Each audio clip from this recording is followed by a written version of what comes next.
რობიდან პირდაპირ ჩემთან ჩამოვიდა და მე ამირჩია, რომ ვიყო მისი სპეციალისტი. ამაზე ოდნავ მოგვიანებით მანამ დაგეტყვით, როგორ დაიწყო ჩემი დღე, მოუწესრიგდი, გადავიღე რამდენიმე ვიდეო, გავედი სახლიდან, რადგან რაღაც საქმე მქონდა, შემდგომ ისევ დავბრუნდი და დავიწყე ჩემი ოთახის მოწესრიგება. ასევე ველოდებოდი ერთ-ერთ პაციენტს წამწამების დაგრძელებაზე. ვიდეოების გადაღების შემდეგ კი ოთახი ძალიან არეული იყო, განსაკუთრებით.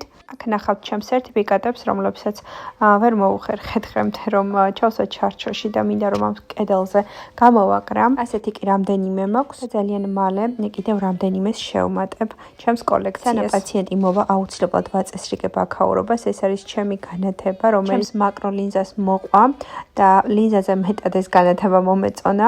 შემდეგ უკვე დავიწყეთ პროცედურა, დავიწყეთ წამწამების დაგრძელებისთვის მომზადება და ამ პროცესშივე გადავწყვიტეთ, რომ გავკვეთებინა ლამინირება წარბის.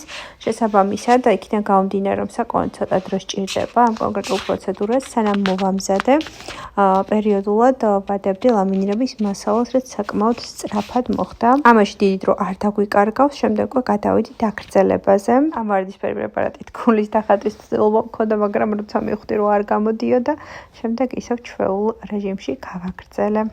რა თქმა უნდა, შემდგომ ვამთავრებ ისევ დალაგებით და გასუფთავებით ამ გარემოსი.